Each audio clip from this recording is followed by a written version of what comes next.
Hello, good morning.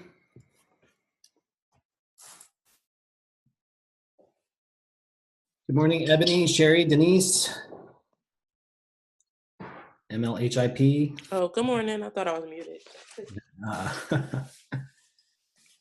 So it's right at 7 o'clock. I'm going to give just a few more seconds here so people can join us.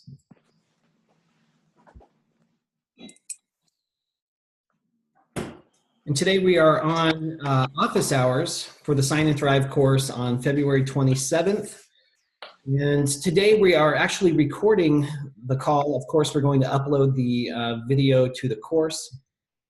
And because of today's topic, we might actually post this on YouTube today as well. Because today I'd like to, before we open it up to general questions, I want to talk a little bit about creating a professional image in everything that you do.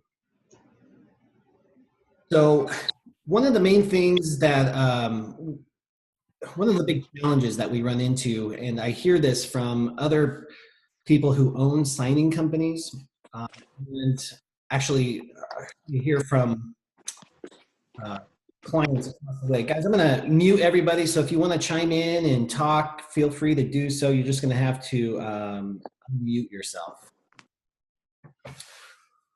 So one of the big challenges that we have is that there are some signing agents out there that do not treat their business like a business. So they show up and they're not professional in one way or the other, whether that's in their communication style, in the way that they dress, in the way that they carry out their signings, the follow through or the lack thereof if something goes wrong.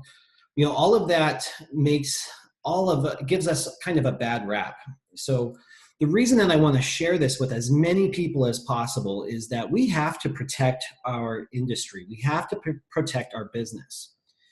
And the reason for that is if we don't do that, and you know, escrow officers, attorneys, you know, everybody that would hire us gets so frustrated that they can't find quality people, they're going to start making some shifts that is going to affect everybody in this industry. So it's real important that we step up, and treat this as the business that it really is. And today we're going to talk about certain ways that we can do that. And this is based on some observations that I've made very recently in my own business, plus lots of feedback that I get from clients that we do signings for, or other owners of signing companies. So I think I shared in a previous video just over the last couple of days about a conversation I had with a refinance client on Friday. And he was telling me that last year for his refinance, the notary who showed up was literally in her bathrobe and pajamas, like just rolled out of bed, showed up on his doorstep in a bathrobe, and did the signing, coughing, sneezing, blowing snot everywhere during the signing. So that was, that's kind of what we're up against. And I know that the good thing is that most people have the common sense not to do stuff like that, but it does exist. And those are the things we want to counteract with utmost professionalism. So that's what we'll get into. The other thing that we have to counteract is timeliness, follow through. You know, everybody makes mistakes. That is just part of this job. And for the most part, most escrow companies, most signing companies, they understand that that's going to happen. And how you react to that and how you handle it is going to it's going to be the determining factor of whether or not they work with you again. There have been times, guys, where I can't use a Sign and Thrive student, or it was before Sign and Thrive existed, and I've had to just go on to signingagent.com and find a signing agent, and I go with somebody with like 10 years experience, and they make a mistake, and then when you call to get that fixed, they fight and they argue, and they don't want to fix it, and they want to be compensated to fix it. You know, obviously I'm never using that signing agent again. So it's very short-sighted. And that's one of the things that you'll run into as well, is that a lot of people look at the short game. They just want to be paid right away. And if you keep your eye on the longer picture and you think win-win in your relationships and you own your responsibilities, you'll build stronger relationships to really build a business with this. So let's talk about some specific strategies that I recommend that you do. And again, if you'd like to chime in and offer anything on this, feel free to do so. You are muted though, so you have to unmute yourself to do so. And we also have the chat option as well. So the first thing that I want to talk about is getting ready for yes. You know, this is one of those things that I talk about a lot in many different ways, but today I want to talk about it specifically for being ready for yes on a signing. And that means wake up and get dressed. Be ready for business. Even it's real easy, especially in the very beginning when you haven't gotten any signings yet, or if you've only had a few signings, you don't know when business is coming in or not. So you stay in your sweats maybe a little longer than you would normally do, or you're running errands and you don't get dressed, all of that. I'm going to recommend that you stop that part right away. What you want to do is wake up and you hear it, dress for success, but you just want to be ready for a signing at any time. So get up, look like you're going to work. I think, Patrick, you shared in this, you want to own it like a business, work it like a job, where you actually get up and you go to work at your own office, even if that's in your living room or your dining room table or your den, wherever it is. Just be ready. Because this actually does happen, guys. Once you pass your NNA certification test, you have a signing agent listing on signingagent.com. And guess where escrow officers and even signing companies go to find signing agents when they need one in your area?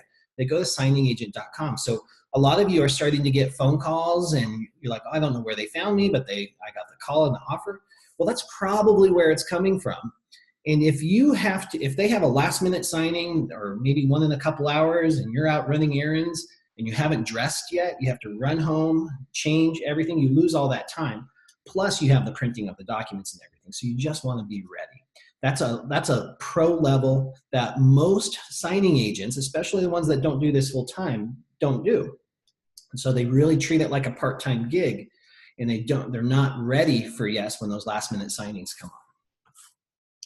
Now, I want to tie into that too, because one of the big things that I talk about a lot is your morning success routine, or just your morning routine. And I'm not talking about, wake up, brush your teeth, everything that goes along with your morning routine. That's not necessarily what I'm talking about. Of course, you're going to integrate that a little bit, but you want to do certain things every single day that are either going to help you become the type of person you want to be to own a successful business. So that might mean reading, that might be writing, starting the day with gratitude, meditation, prayer, whatever it might be for you. That's where you want to integrate this. And again, with the dress for it as well. Now, let's talk a little bit about that dress code and proper attire.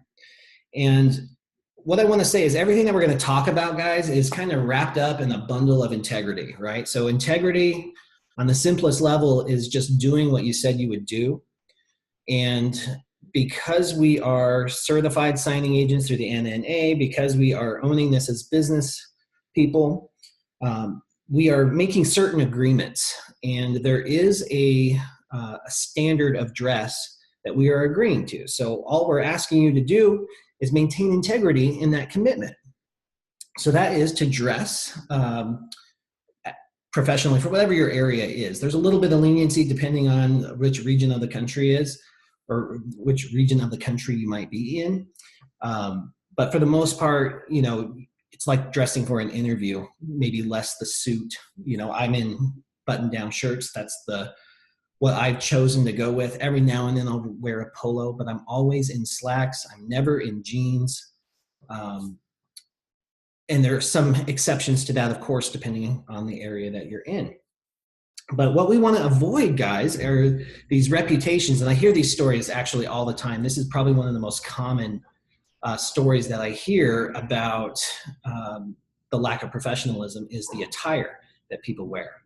Yoga pants, sweatpants, jeans with holes in them. ratty shorts, all of that actually is pretty commonplace, unfortunately. That's what we're up against. So while that's a challenge on one side, it's a huge opportunity on the other side because that's what we're up against. So if we can dress professionally, act professionally, and be professional when we're at these signings, it gives us a huge jumping point, especially when it comes to escrow officers. So think about that from the escrow officer's perspective. They are, you are essentially an extension of them. So you are representing them at the closing table. That's a big deal. So these escrow officers can sometimes be mortified if they're not represented correctly, or they hear some of this feedback, like the bathrobe lady. I mean, that must have just been horrific for that closing agent for sure. Now that ties right into personal hygiene.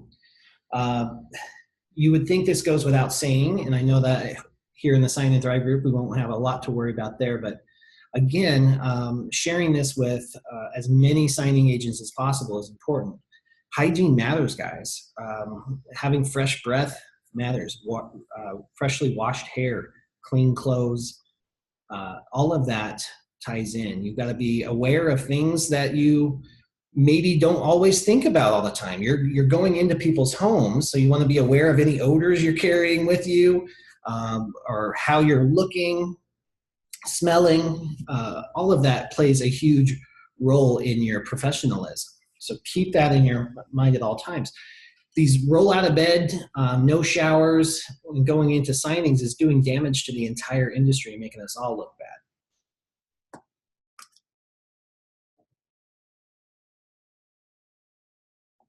Next up, big one for me, is punctuality. So showing up on time is, again, an integrity factor.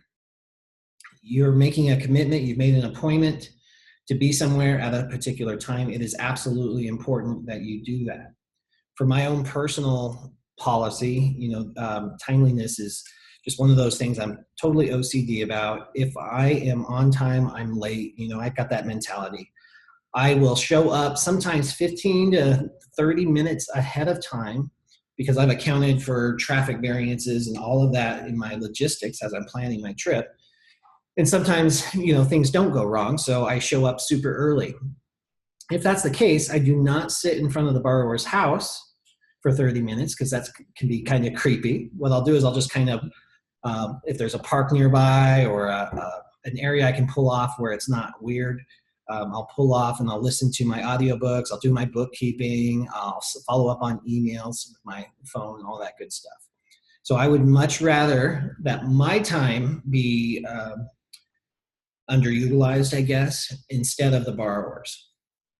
Now, things happen. You might be late. Everything is up for renegotiation, and that's really what it is. So if you're ever running late and you know you're going to run late, let the borrower know as soon as you do.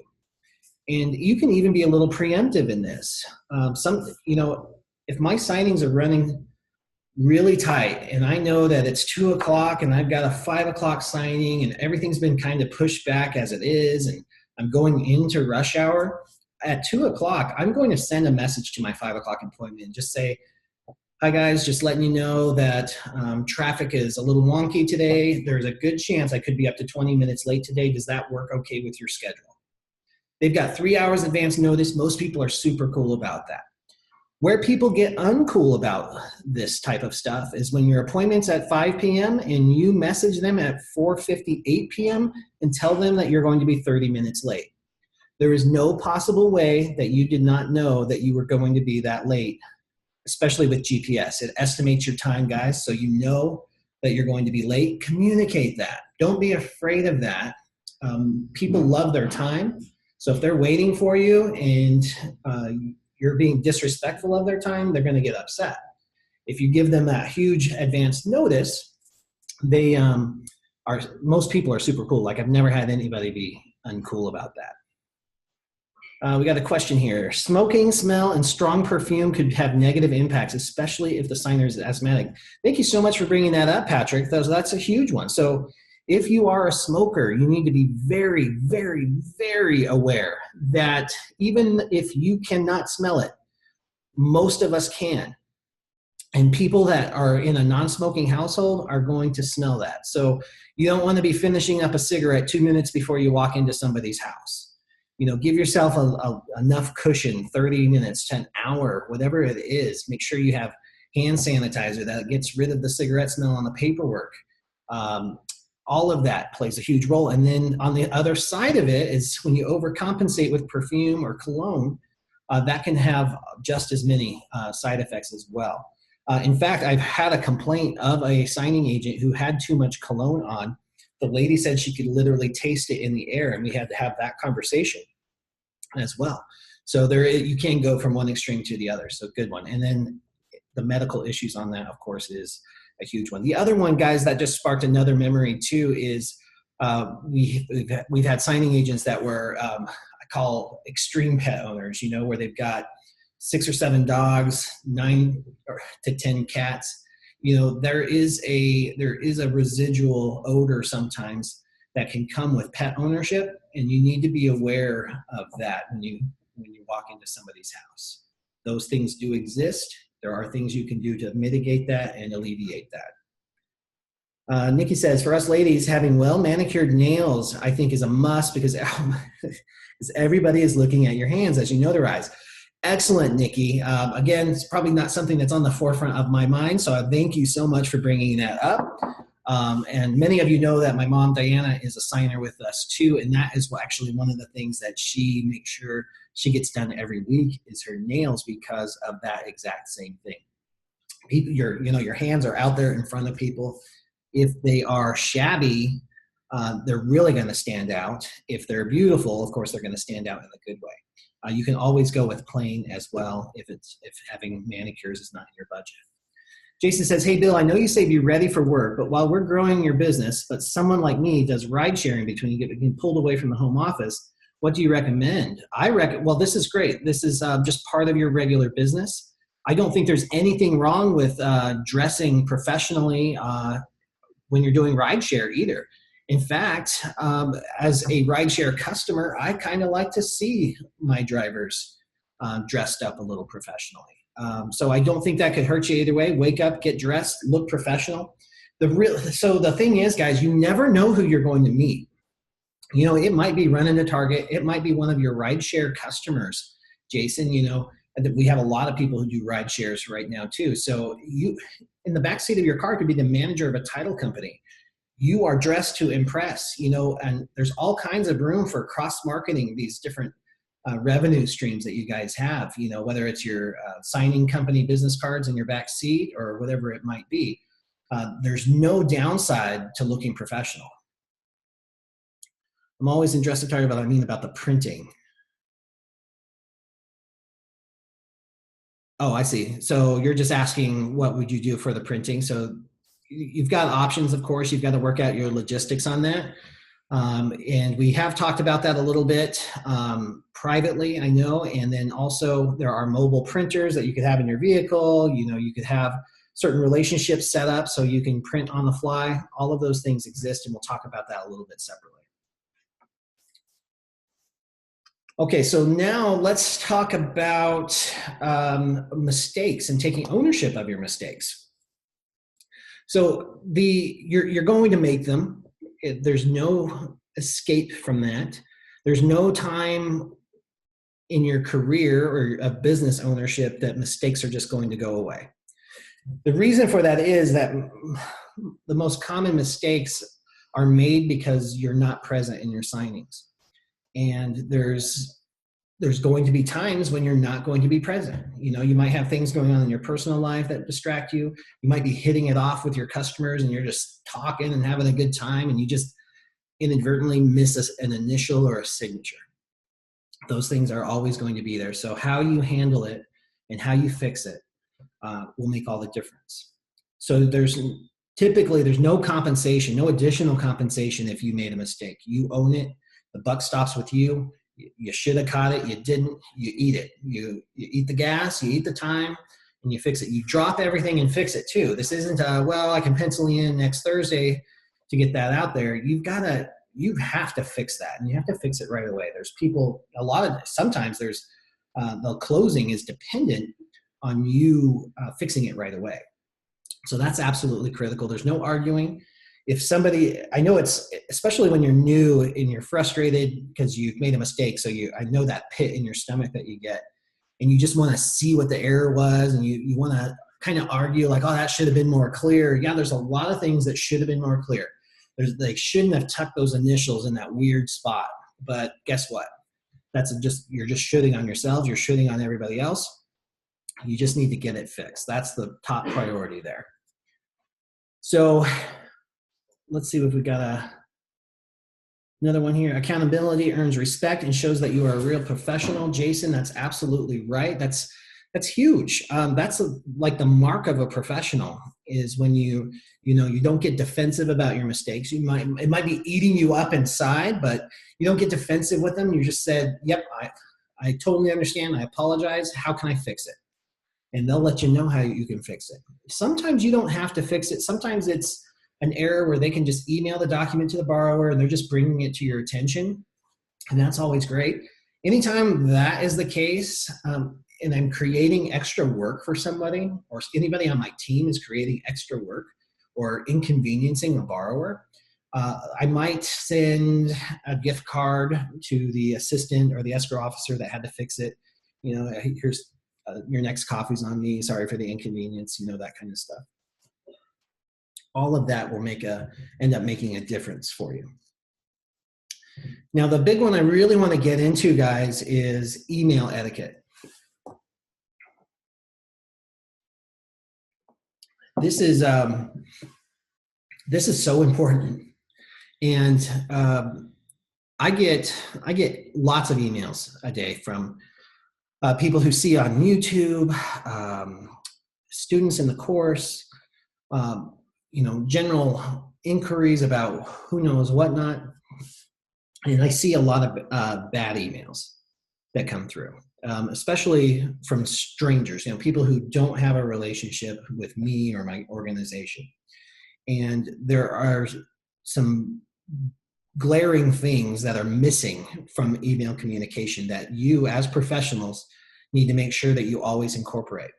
Now, you might think that this is common sense, but I'm going to tell you that based on my experience and observation, that it is not. So we're going to talk about it. Regardless of your relationship with people, and that includes me, that includes people in this group, that includes anybody that you're interacting with, and especially any of your prospective clients, you must be professional in your email conversations. You must open up the email with a proper greeting. Hello, Bill. Good morning, Bill.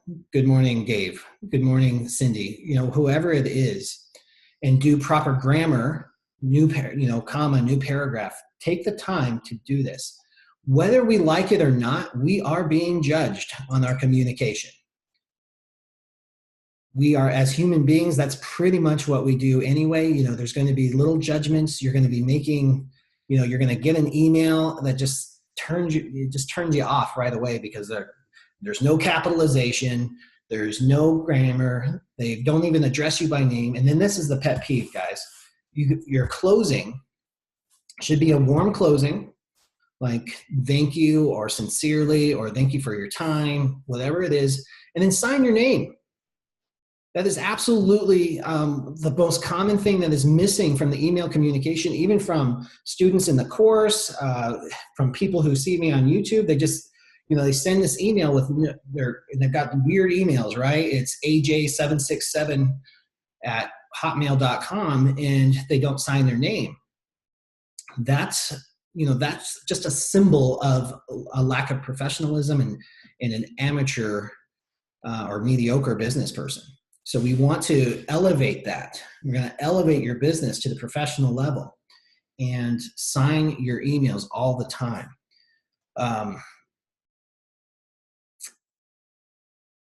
I think that's all I had on that, but it rolls right into the next one because this is another, it's a little bit of a pet peeve of mine, but at the same time, I totally recognize that there's reasons that people treat their social media profiles the way that they do, especially Facebook. Facebook is Facebook and LinkedIn are two of the kind of professional networks. That's where people have a chance to find you anyway.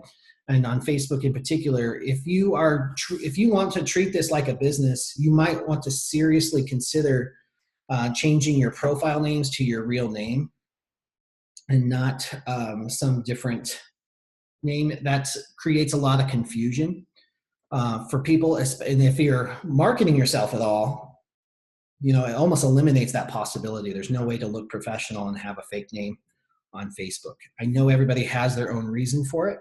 And if it's for personal security, then just go on doing what you do. Just know that there are side effects to that will affect your business and professionalism in the future as you go.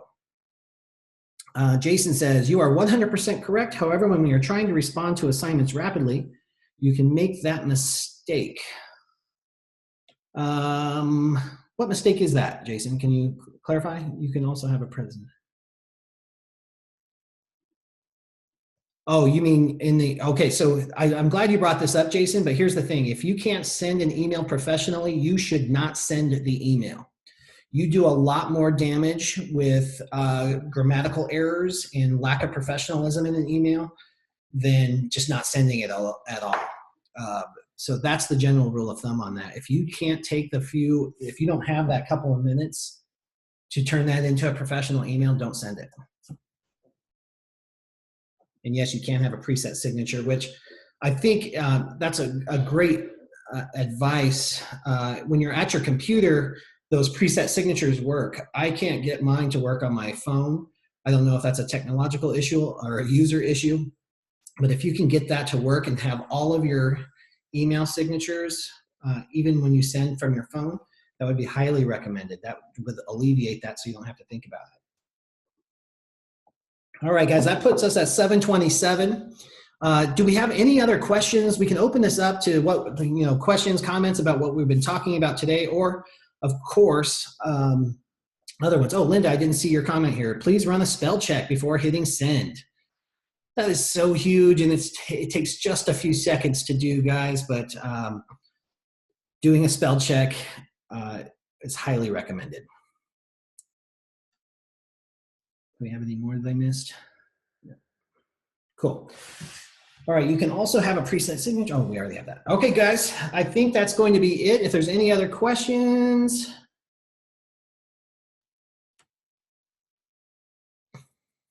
Yeah, I got you, Jason. Okay. Missing emails and phone calls when you're doing signings. Yeah, oh, so that brings, I did forget to talk about that. I want to talk a little bit about the phone stuff too. Yeah, Ebony, great. Grammarly is a great program. That helps actually with your whole grammatical sentence structure and everything. A lot of people write like they talk, and sometimes they don't talk right. So you want to be using Grammarly is a great way. Oh, great, Sherry. Yeah. The texting culture has really diminished our sentence structure sometimes. So you want to abbreviate U's with the letter U, that kind of stuff. That's great advice as well. So real quick, I wanted to talk about your voicemail message. Guys, if you are advertising your phone number for business, that voicemail needs to be a professional voicemail. That needs to say, thank you for calling such and such notary, or at least your name, Notary Public, or some professional email. You don't want it to be an automatic, just the recording that comes with your cell phone. And you don't want it to be you not being professional or somebody else or kids answering the phone. That's something that you want to change right away, because that if an escrow officer calls and gets my voicemail and it's my kid, hi, you reached us, that is a sure sign that you are a part-timer or you're not taking this seriously. So she's going to move right on to the next one. She's not even going to leave you a message. All right. Thank you so much for spending your Tuesday morning with me, helping to grow your business. We have one more here. I'm sorry. How does the membership work? This is the first month. Yeah, Ashley, good question. Yeah, it automatically charges the same day that you sign up the following month. And it is automatic. It's done through Stripe. And it should say Sign and Thrive or Notary Coach on your credit card statement. You bet. Any other questions? Last minute. We're right at the 30-minute mark. I want to respect your time. Okay, guys, thank you again for spending Tuesday morning with me. Have a great day.